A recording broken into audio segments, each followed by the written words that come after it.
Hi. Hola. Hi.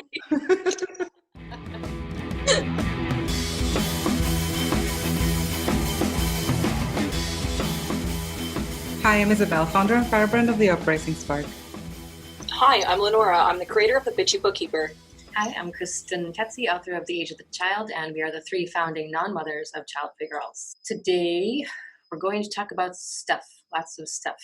First of that stuff is in part inspired by a comment left by a very angry but apparently very happy father who does not understand child-free people, thinks we're selfish and greedy and uncaring. He had a whole list of compliments for people who don't have children. And that led us to discuss how people come to be child-free in the first place, especially possessing none of those qualities that he thinks we're lacking. You know what I mean? We are caring. We are still loving. We're just people like anybody else. There are lots of selfish, uncaring, horrible parents. But people will often wonder how people become child-free, or if there is something that makes you child-free, or what. So we kind of wanted to discuss starting with childhood, because I think there's something to be said for socialization, and whether you're able to ignore it or whether it just leads you down a certain path. So I'm curious to know how all of us played initially when we were kids. Were there dolls? Did you play marriage games with friends or Doctor in the Woods? I did. Not until I was in my 20s. Doctor is weird when you're little. It's a very strange game. I have never understood. I mean, I've had conversations with guys who swear up and down that they've done the doctor thing when they were like between 5 and 7. I'm like, what the fuck? It's weird to me. That's about how old I was. I was probably about 5 and 7 when we played in the woods. Anyway, I ran around naked in the woods by myself, which I still do on vacation. But, that did not involve somebody else. I don't like the woods, so. Well, my childhood was religious, so I had dolls, but I also had a younger brother, and I wasn't allowed to have fancy Barbies or anything like that, so I ended up mostly playing with my brother's toys. And again, from a young age, I knew that I did not want to be a mom, and I also was really musical, so music was more my thing than anything else, more so than playing with dolls. But I do remember that MASH game where it's like Mansion, where you have like the car and the guys and the something else, and it's like your future, what's going to happen, and you do like this number game. It's called MASH. No, not that. Oh no, it was this paper game that we played in elementary school all the way through till middle school, I guess, where you choose the kind of house. You can have a mansion, a shack, a house, an apartment, and then you list cars from like high end to crappy cars. Oh yeah, then your career, and then who you're gonna marry, and you do this thing, and then I don't know, it's this game where you just tick off all the boxes, and then you get your future at the end. Like, so I remember doing that, and it was like, oh, and how many kids you were gonna have. Another instance, like I was a big reader, so I'd spend a lot of time in my room reading books. And I remember thinking, oh, I'm going to name my kids after these characters and stuff like that I now go, like, it was just automatic, just an automatic assumption. Even though, excuse me, I knew that that's, like, there was a part of me that was like, really? Do I have to? But it was just, you just say that, and then your friends say that, and then everybody older, and I also hung out around older people. It was a religion thing. You hung out with older people. And everyone was married. So it was just, and there was basically no hope. Luckily, I'm very naturally stubborn and headstrong, and when I know what I want, I go for it. Doesn't matter what people are saying. So hence why I'm not married and I don't have kids, because I knew that's what I wanted. But automatically, the assumption was that I would get married to a guy and have kids. In my case, I remember that I had the largest Barbie collection ever. Like, I had all the different Barbies with all the different outfits. And my grandmother used to sew outfits for my Barbies. But I don't recall being like obsessed with them. You know what I mean? Like these girls were like, "Oh my god, Barbie's like everything. I want to be like Barbie when I grow up." Like I don't remember that. I used to play video games as well because I think the NES came out. I think it was late '80s or early '90s or something. And my parents got me one, and I used to play that a lot. And I wasn't. I don't recall ever playing Doctor or House. Like it wasn't. I mean, maybe I mean, I think I did. I mean, of course, I think most kids do, but I don't. I don't have like a clear memory of that. I was always very, very curious by nature, and what I did is I just buried myself with books. Like I used to read all the time, and I think I just spent most of my time like reading mainly mystery novels for the Babysitters Club or something like that. But just like Lenora mentioned, when I was a kid, I do remember conversations about when you grow up. It was always how many kids are you going to have, not are you going to have any kids. It was always about I'm going to find myself a guy and get married, and we're going to have two kids or whatever. And it was always there was always the assumption that it was going to happen. There wasn't anybody was saying or like questioning that, you know. Even when I was a teenager, it was the same thing. So that's what I remember most. How about you, Chris? Well, there was Doctor, but that had nothing to do with being socialized to have children. It was more socialized to be naughty. I don't know what is up with Doctor. I just know, you're kids, you're curious, so you find a way to explore each other's. And it's not doctor like giving birth doctor type. No. It's like, okay, it's your turn to lie down, and then like we poke your back or poke something else. It's just like, okay. Put a thermometer in your butt. Stick. And I did play. I played a variation of House called Bag. A friend and I played it. It was boy and girl, but I always wanted to play the boy, and not because I identified as any kind of gender, but because I didn't want to be the woman. Because I thought the woman's job was boring, and it just didn't appeal to me, and I thought it was cooler to be the boy. I did have dolls, but it was primarily for their hair. I was very obsessed with I loved dolls with long, wavy. I had a doll that had hair kind of like what you're wearing now, Lenora. And then I had another one with long, fluffy, blonde hair. And I had Barbies too, just a couple, and I also liked them for their hair. The dolls I wasn't very maternal toward, as I discussed with Isabel on the podcast I did with her on the Honest Uproar. I fought with my dolls. And then later, I was more into video games too. As a teenager or a younger teenager, I was playing Atari all the time. After school, I'd go home and sit on the floor, listen to Def Leppard, Hysteria, the tape. It would just skip, it would just go from side to side automatically. And I would just listen to it while playing Asteroids for hours. I got so good at Asteroids. But I don't think there was ever a, when you have kids. My dad never said when you have kids, this or that. The only time I ever heard that was once I had a stepmother. And I remember playing the game of life for the first time with my second husband. And it got to a point where I had to put kids in my car. And I just remember thinking, ugh. And I know that I think the more kids you put in your car, that's supposed to be good. Or maybe not. No, kids are bad because they're an expense. But I just know even the thought of putting little kids in my fake game car just upset me immensely. So even though we've all discussed why or when or how we discovered we didn't want children, or the recognition of the time that we didn't have to, eureka moment of not having to have kids, I am interested to know whether there's anything about having children you think would be fun.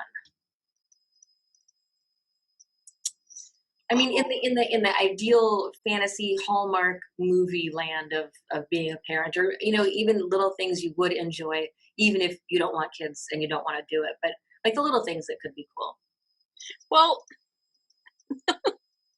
it's always like a raging no, because I love I love the role of auntie. Like, I am very fulfilled and happy with the role of auntie. And I remember, like, my years as a teacher, I loved having conversations with kids.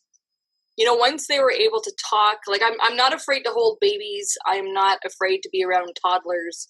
I smile at kids at the grocery store if they're cute and looking up at me, you know, but I like having conversations with kids, let's say, like, from the age of 4 on. My best friend has 2, but they were fluent in Russian before they were speaking English. So our communication was always kind of stilted. But I do like having conversations with kids. So I would like that. But the thing is you can't turn them off when they live with you. And so I wouldn't, you know, that's such a hard question, because there's the thing about being a mom is that it never stops. Well, that stuff aside. No, I know, but I can't get past that. I can't get past that because I love having conversations with kids.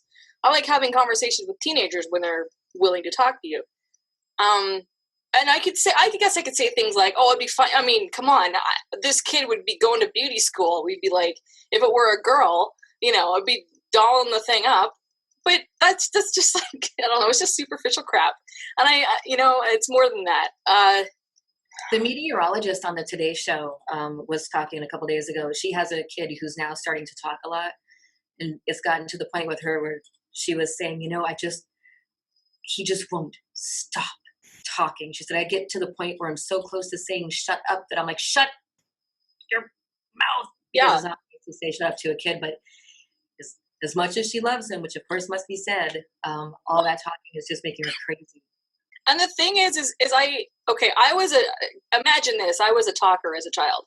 No. So I know what it's like. I know, oh my God, I can't believe it. I know what it's like to have adults say, Lenora, stop talking. And I know how it made me feel.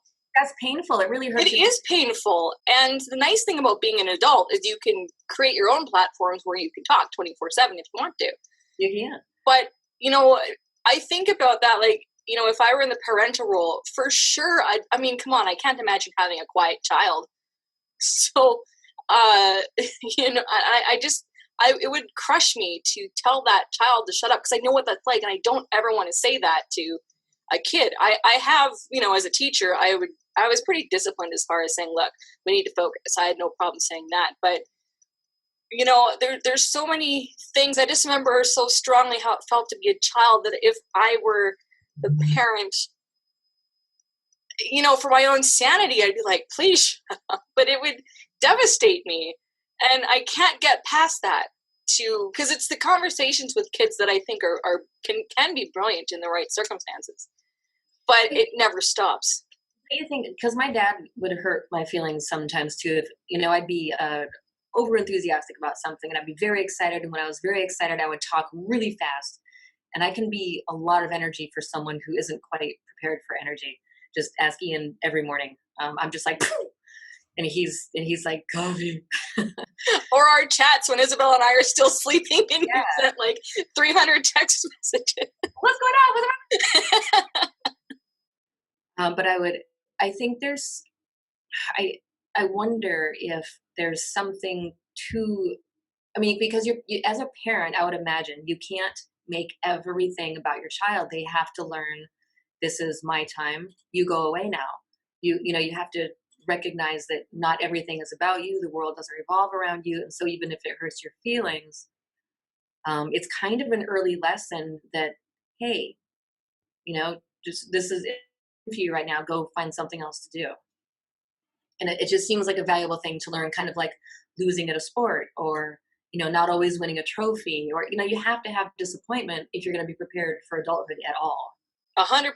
And too many things kids are being coddled. Like, you know, I mean, we had the anti-bullying thing when I was in middle school, which I totally stand by, but there's a lot of things where parents are hovering, trying to not have their kids experience heartbreak, which is not realistic if you're a human being.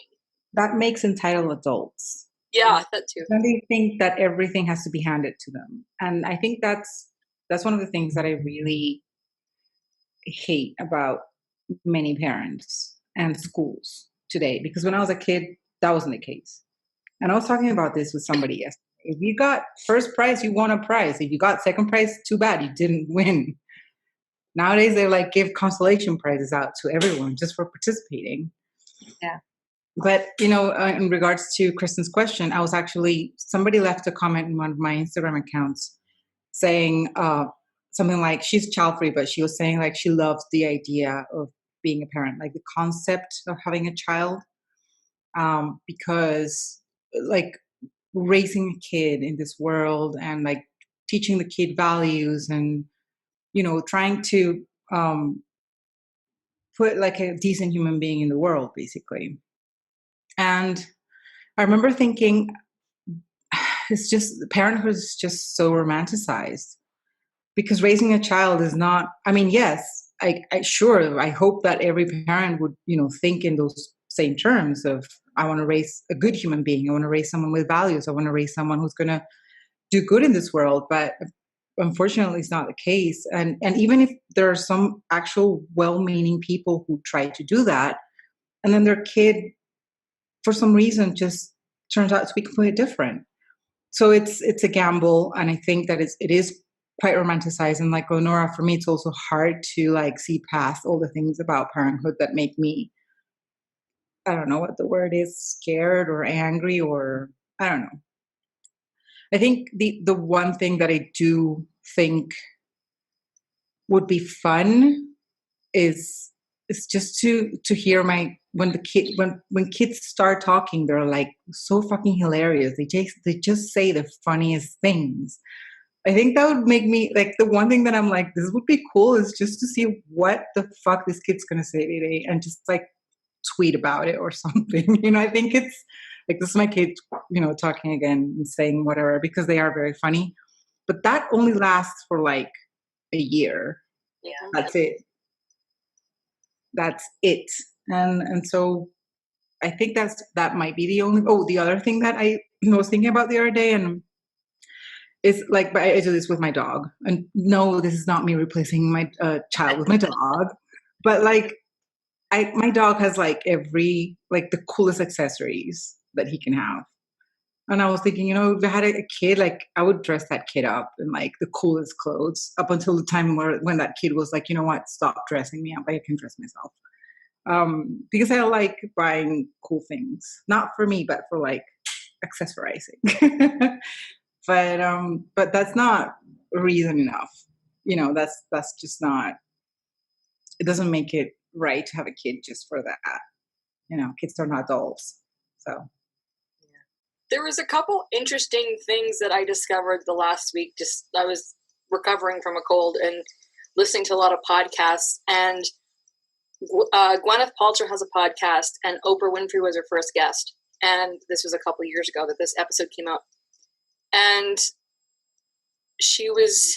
Oprah had said something so profound to Gwyneth Paltrow, who went on to say, I know technically you're not a mother, but that is the most amazing advice I've ever heard about mothering. She said this to Oprah. And Oprah had also mentioned that her friend Gail had, tried to convince her to have a child back in the day, saying, oh, our kids could grow up together, be best friends, blah, blah, blah. And Oprah's like, well, that's not a reason to have a kid. And the other thing was that her own company, Harpo, when she had the TV show, they were like, the people that her team was saying, well, you could have a kid, we could have a nursery set up for you. Like everybody was like, I'd never heard this stuff before from her. And she was saying on this podcast that this is what she was receiving. And then flash forward to a few months ago when Cameron Diaz, who recently had a child, was on Gwyneth's podcast. And Cameron said, it's because you wouldn't stop nagging me that I had a child. Because she, her child-free stance has been kind of skewed because, certain interviews she says, if it happens, it happens. Some interviews she's been quoted as saying, we don't need to have kids. So she's been kind of all over the place, like in written interviews. But on the podcast, she said, she was fine. But Gwyneth wouldn't shut up about it. And Gwyneth was like, well, I thought you would be a good mom. So, at the age of 47, she has this child. I think it was in vitro or something. I don't think she acted like it was whatever. I don't think she was pregnant. That just timing wise would be kind of weird based on the pictures of her. So there's those two things that I just find interesting in the whole grand scheme of pushing, pardon the pun, children at you. One quote, and this is something I want to get both of your opinions on. You may have heard it. It just came to my attention a couple days ago. It's a quote from Swiss psychologist Carl Jung. The greatest burden a child must bear is the unlived life of its parents. Which I have always had that feeling, not necessarily with my own parents, but 100% my grandparents. And other people I saw around me, that unlived life of a parent. And I've been mulling that over a lot the last couple days. I wonder if that was a projection sort of thing, like maybe that was his experience. I don't think parents who aren't selfish or self-centered are as prone to try to make their kids realize their own unrealized dreams or live the way they want them to live. I know my dad didn't. He was all about do what you need to do. But then, you look at beauty queen moms. You've seen that with sports parents. And I had only a couple parents in the music world. Actually, as a teenager, I was in a college orchestra, and there were other kids in the orchestra who were only there because their parents were desperate for them to be in an orchestra. It was like a prestigious thing, right? So, I definitely grew up knowing some kids who were forced, and then the minute they had any say in their lives, they quit, which I always thought was dumb. And then, I no longer play. But it was always my idea. But when I became a teacher, I remember that I would interview the families first because I wanted to make sure, because a violin is not an easy instrument to learn. It requires massive time and dedication. And this is not just like, I didn't want just anybody, because this is my time. And I wanted to make sure that the child truly wanted to play the violin and not the parent. And over the years, there was two circumstances where it came to light that this was the dream of the parent. The parent never got the opportunity. Therefore, they really pushed the kid. And you could tell, because kids progress. Even if you're not like super gifted, you progress. And these two kids were not progressing at all. They didn't give a flying fuck. And I was like, I don't have space to teach you. And so I had to say, look, I'm not going to accept you next year because. And so I just remember one family in particular, and they were a really nice family. The girl was really nice, and it was kind of heartbreaking to say, like, look, I can't keep doing this because it's just wasting my time. And just seeing like the crushed look on the mom's face in particular, but I was like, this is not her dream. That's your dream. Yeah. And it's commendable, and you've spent a lot of money, and you've gotten her really good violins and all this sort of thing, but she doesn't want to do it, and it's just all that money on learning for yourself. Just learn the damn violin. Yeah. I mean, you could. She could have. Well, it makes more sense. I mean, if your dream is to learn the violin and you never did, you're going to make your kid learn it. And then what? When your kid is playing symphonies, are you going to be envious? Yeah. My dad taught himself how to play the cello because for years he'd watch me go to orchestra rehearsals. And because I started orchestra in grade 4. And so he always went. Him and Mom would take me to all of my concerts and rehearsals and stuff, and he was always like, one day I'm going to learn how to play the cello. And my mom, when she was still alive, would say to him, no, you're going to learn now. And so I taught him when I was a teenager, even though we were hardly talking. I taught him the basics of how to play the cello. And so he's not by any means a concert cellist, but he has an ear for music, and so he plays. And he basically taught himself after I showed him the basics. And so he picked it up and did it himself. He's not pushing his grandkids, my brother's 2 kids, to learn how to play the cello. It's a dream that he fulfilled himself. So yes, it is absolutely possible. That'd be such a great short story. Yeah. Actually, that would be. Yeah. I'll think about that. I want to know what Kristen would find exciting or interesting about having kids. Having kids digging through her boxes. I know she loves that. She loves kids with sticky fingers. Yeah, it's always around. Anybody always around would really drive me crazy after about a month. I couldn't take it. But part is what Isabel said earlier about kids saying hilarious things. I sometimes don't know how parents do not die laughing. Ian was spraying some kind of insect killer out in the garage, and those 2 kids wanted to come in, And he told them, you can't cross into the garage until that bug spray stops dripping from the garage door that was up. And so they're both standing there looking at the garage door. And it dripped, so they couldn't go in. They're just watching it drip and watching it drip, and then they finally went inside, and one of them stepped in it. And he was like, "Oh no!" He said, "Is this going to make me sick?" And Ian said, "Well, not unless you lick your shoe." He was like, "Okay." And then his mom came from around the other side of the house. She had no idea what was going on. She walked into the garage, and her kids were like, "Just don't lick your shoes." Out of nowhere, she told not to lick her shoes, and she's just like, "Okay." And I'm like, "How are you not?"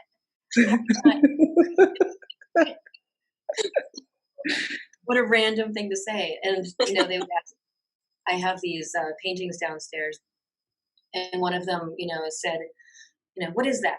And I said, "What do you think it is?" He said, "It looks like a bunch of black holes." And the brother said, "Black holes aren't orange and white and green." And I said, "So maybe it's a bunch of supernovas. I don't know." But then they went to the next painting, and they were asking what that was, and those were also black holes. And it's just so neat to see what they think when they see things. And I would love to if I had a little kid, I think what would be really fun is to give them a camera and just see what they take pictures of. Because it'd be just fun to know what they're thinking and what interests them and who they are and how they explore that.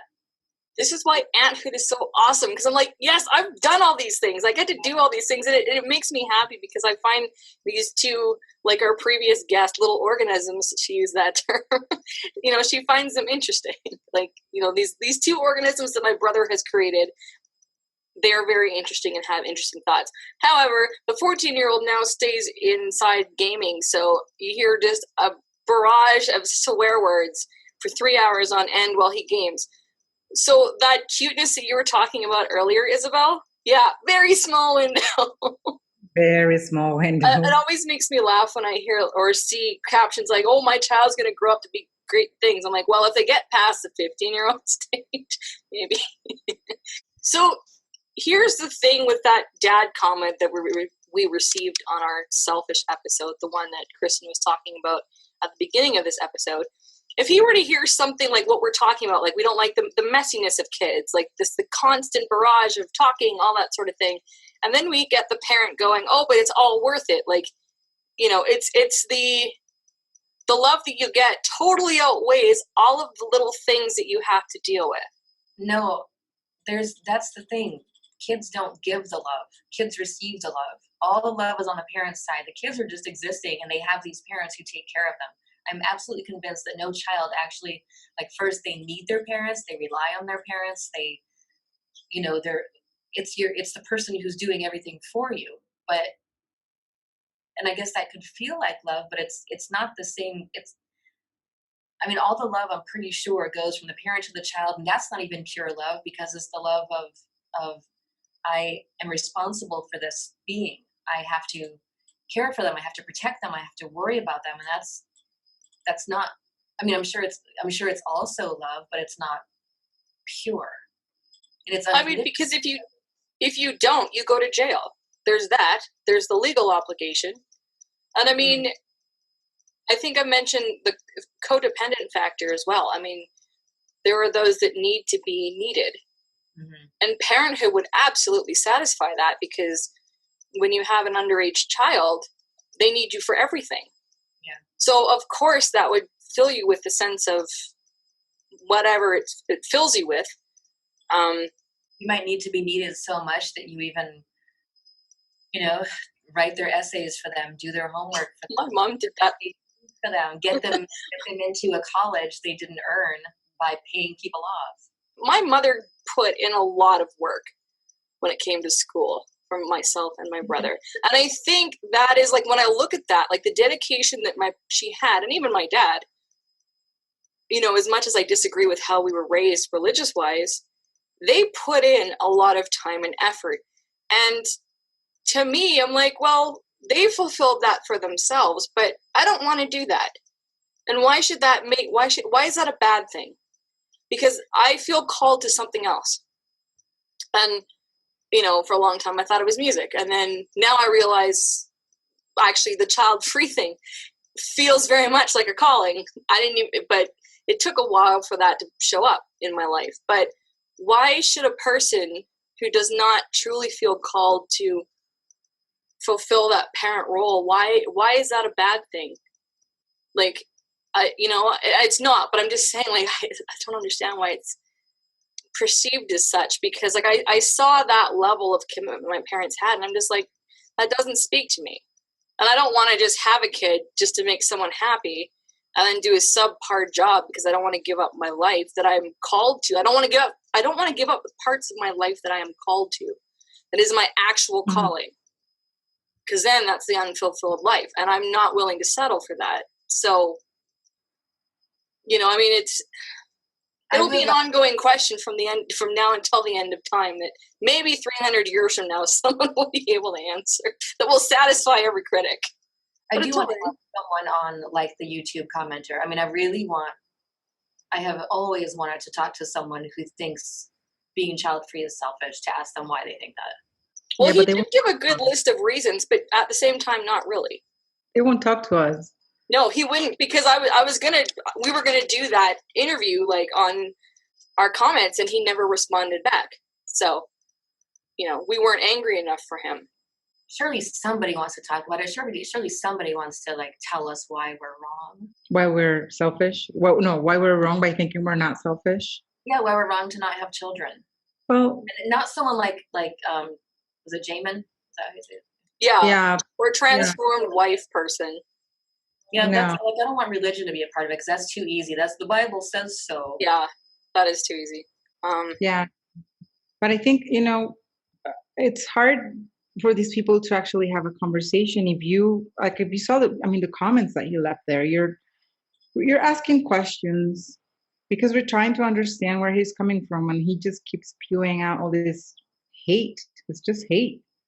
So that's when you wonder, are you hating on us because you really think we're selfish and this is somehow affecting you? Or are you, being hateful, like you're being mean to us or rude because you wish you would have done the same and then for some reason you didn't? But he said that he got bored of being child-free. But he said before that he had always wanted to be a parent. Yes, he did. So he kept contradicting himself. So we don't know. We don't really know. That's true. If it's the one or the other. And I really honestly don't think that anyone that gets bored of being child-free will then turn around to tell child-free people that we're selfish. If they were really, truly child-free and then at some point they were like, you know what, I'm going to have a kid. That's fine. I mean, human nature. You can change your mind. Yeah. I don't think these people would really, if they were happy and like honestly comfortable with their decision, they won't turn around and say to other child-free people, you're wrong, because they were there at some point. What does getting bored of being child-free even mean? I'm trying to. I know. Getting bored of, maybe it was like when we were talking to Aisha, she said that she didn't like the idea of being pitied for not having kids. So maybe he got bored of people questioning him, or bored of feeling like he was on the outside, or seeing everyone else's trajectory take a very predictable sort of path. And like, I'm sure there are surprises when you're a parent when things happen to your children. But overall, that your life will be raising them and taking them to practices and watching them grow up and going to their ceremonies and celebrating them again and again and again. And maybe he didn't know what to do with himself without something forcing him to do something. Exactly what I was going to say. And this is circling back to what Lenora just said about finding meaning in your life. And instead of having your child do something that you want to do, just go ahead and you fucking do it yourself. Maybe this kind of people just don't find any meaning in their lives because they don't know what they're passionate about. Maybe they don't have any passion. Maybe they just don't want to explore. Maybe they're scared to explore. Maybe they just don't want to put in the time and the effort that it is to actually like do that inward search, like soul searching, and find out what it is that makes you happy. So they think that having a kid and then putting all this effort and energy and resources into another person who needs you, because kids basically need their parents for everything, is going to give their life meaning. Well, it's that word purpose. And people think the only Yeah, point is the child, but it's not. If you create a community, if you do something that, yeah, maybe takes the focus away from you, as in you're making something that's bigger than yourself, I do believe in that. But that does not mean having a child. That may mean creating a company or doing something, artwork or something that reaches more people, not just benefits you, but goes on to reach other people, whether it's 2 other people or 2,000 people or 20,000 people.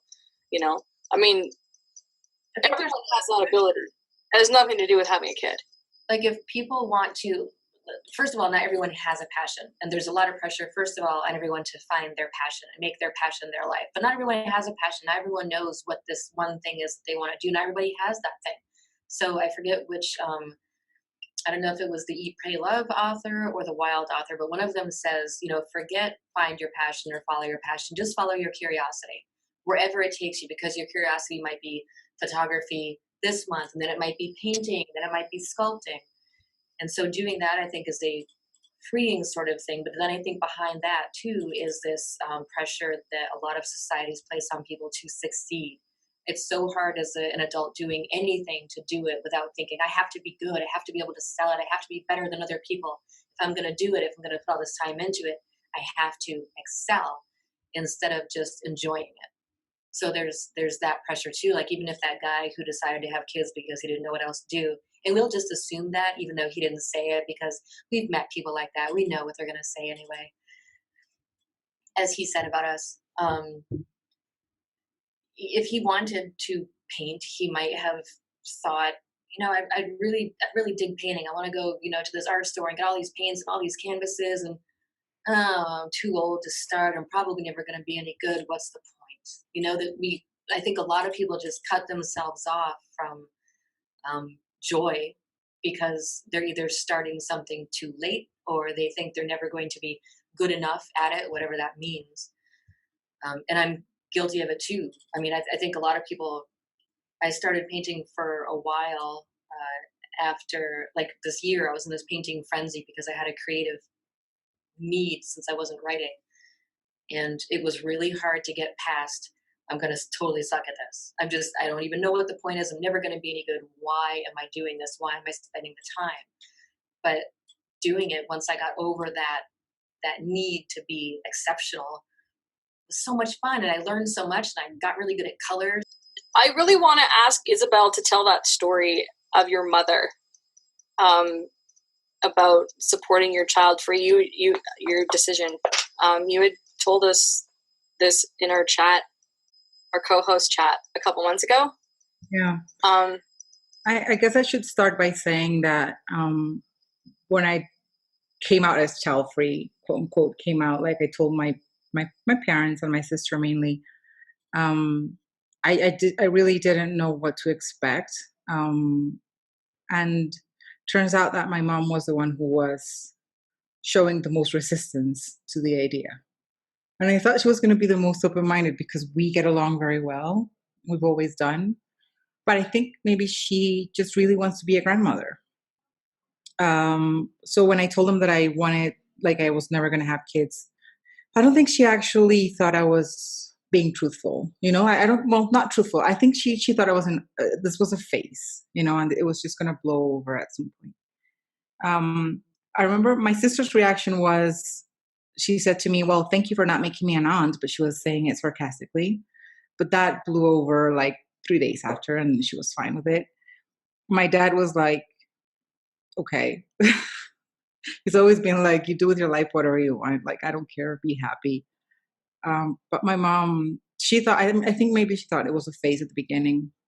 But then when I decided to get my surgery, my elective tube tying surgery, she just went completely crazy. Like, she went to crazy town when I told her. My dad's a doctor, so when I told her, she just went off at him for some reason, like telling him to tell me. People like you perform stuff like this. Yeah, like telling him to tell me that I was making a mistake because it was an elective surgery. I didn't need it.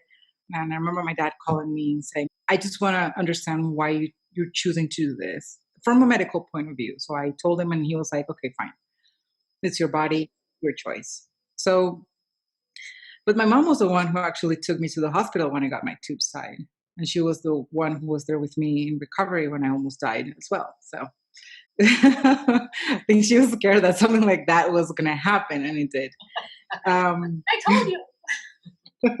Yeah. If you want to know more about that story, go to my podcast. Anyway, but then she's always like, after that, I think she just she went through a period of grief, and I didn't realize this because she never actually told me.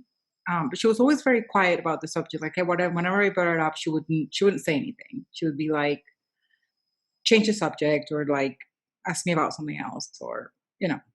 So I think my mom processed the whole thing without telling me anything. And I thought that was going to be like, it was going to be like that for the rest of my life. Like, we're never going to mention the fact that I had consciously decided not to have children, and that I actually had this elective surgery for, to prevent that. Then this was like a month ago or something, 2 months ago. I was having a conversation with her, and she asked me something about what I wanted to do with all this knowledge and like the wisdom and everything that I have been experiencing during this time. And I told her I really want to like speak to younger generations. I want to talk to people in, like, women who are in high school or even universities. And I think that there's a lot that can be done here, especially because there's a lot of misinformation here regarding birth control and just sexual reproductive rights and freedom, basically. And she was like, oh, you know what? I could help you. I have like a contact in this university, and I have like a contact in this school, blah, blah, because she worked in education her whole life. And that really took me by surprise. Like, I think she just went like from not accepting it to like just really knowing that this is my choice, it's my life. And now she's like, I feel like she's on my side and supporting me, actively supporting me in what I want to do. So that's the story that Lenora wanted me to tell today. I think that is so awesome. I remember you were really emotional when you shared that with us. Yeah. When that first happened, because a lot of conversations that I've had with people, and I'm sure you two have had with people, just talking about dealing with the family member, like the family first, telling them that, yeah, I'm not going to have kids, or, whether it's you're making that decision alone or you're making it as a couple or whatever, it's a hopeful story, because not everyone has parental support or family support, and not everyone's going to get that. But there is hope that you never know. I think, like, my dad was the first person I told. My mom had already died, so I didn't tell her, obviously, but and he was cool with it. But now, like, the last year, since we've been doing this podcast for a year, and since I've had a bigger vision, or a more clear vision, for the Bitchy Bookkeeper, I explained to him what it is that I do, because he doesn't, he's like, okay, so you have a show, and you write a blog, and you write articles, like, I show him like my social media, and so he sees that, but Dad's not online. Like, he has no clue what any of that stuff means, really. So I just tell him what the purpose is, like Isabel, you were saying, what you envision, you want to speak to people. And that's what I want to do too. I want my stuff to reach younger people, and I want to entertain people on that topic, bringing awareness. And I explained that to them. I'm like, that's why I do all this stuff. I said, some of it works, some of it doesn't. I said, but the whole point is I'm having fun expressing myself, telling people that not telling, but sharing my experience as a child-free woman, child-free by choice woman, in a way that suits my style. And I said, this is the opportunities that have appeared in the last 2 years, and this is what I'm doing, and this is why I do it. So he understands the end game for me, that it's about bringing awareness, and he likes that. He thinks it's neat. It's beyond, like, it goes over his head, like he won't watch the show and he won't read anything, and he doesn't need to. But and for me, I'm like that. I've never gotten my parents' approval, or I've never gone to my parents for approval, so it's not something that I go, I'm going to tell my dad, he's going to tell me it's amazing. Like, my brother does that, because my brother's totally on board with having these conversations, even though he has 2 kids. and he's, my age generally, so he understands the process of this. But, I think if you talk to your family, I mean, the whole point is you want to be happy. You want to make the choice for yourself to be happy. You would think that good parents would support that, even if they don't agree with what you're doing, or they don't understand, right? So, I just wanted to share that story, because I don't want anyone that's struggling with family who is really unsupportive. I want to bring hope. That's all I want to do for anything, is just bring hope. Like Lenora was saying, they may not agree with you, but it's nice if they can separate themselves from you and, have their own identity and recognize your identity, like it sounds like your dad does, Lenora, and respect what you're doing, and be proud of you for having the initiative to do it, and be or admire your, the hard work you put into it without necessarily agreeing with you. My mother, the last time I talked to her, said that she said, well, I don't want to tell you what I'm doing because I don't think you'll like it. I said, well, what is it? And she said, she was someone in some kind of Republican, not really Republican, more like Trump party, calling themselves Republican. Someone in some sort of political leadership position had stepped down or gone away for some reason, and she was filling in until it was time for the next vote. And I had told her years ago, you're so passionate about politics. You have so much to say and so much, energy into it. And these are all things I don't agree with. Like, I don't agree with anything that she believes politically, because she is a Trump cultist and not necessarily a Republican or even a libertarian. She's all Trump all the time. However, if you have that much to say and you have all these changes you want to make, do something, get into politics. So she told me she got into this, and I was like, that's awesome. That is amazing. I'm so happy you're doing that. I would never want to see what you have to say. I don't want to know what you're telling people, but I think it's really great that you're doing that. And I wish parents could just do that all the time for their kids. Oh, 100%. Oh, okay. Just occurred to me. That question that was asked, what is there anything about childhood or being a parent that excites you? The thought of being able to tell that kid, you don't have to have kids. That would be exciting. To be able to say, hey, like, I could be one of those parents, be like, you do not have to have kids. Not at all. Don't even think about it. No one's going to ask you that question. That would have been cool. That's all for this episode. Thank you for watching and or listening. If you'd like to get in touch with us, you can reach us at childfreegirls@gmail.com. You can also reach us in any of the social media platforms that we are. We are mainly on Instagram and Facebook, but you can also look for us on Pinterest, and I think we're not on LinkedIn anymore. But we're also on Twitter. Just look for @ChildFreeGirls. We have a book. It's on Amazon. You can find it, Childfree Girls Comfort Food for Thought, $1.99 on Kindle, also available on paperback. Our website is childfreegirls.com. Can't remember if I already said that. And reviews. If you enjoy listening to this podcast, please leave a review on whatever podcast app you're listening to. And you can support our YouTube channel by subscribing below. Today's question, which we would love for you to answer wherever you're listening to this, you can email us too, is there anything about being a parent that you think would just be super fun? We would love to know. It doesn't mean you want kids. It doesn't mean anyone's going to question your child-free status. It's okay to think parts of it will be fun. We're not going to say we told you so, because we didn't tell you so. Leave your comments down there. Or email if it's very personal. But don't get too personal. Well, why not? Personal's good. We get personal all the time. Didn't you hear our, Doctor in the Woods thing? See ya. Bye. Bye. No, you say bye. No, you say bye. Oh my God, I'm leaving. You leave first. I'm going. Bye. Bye.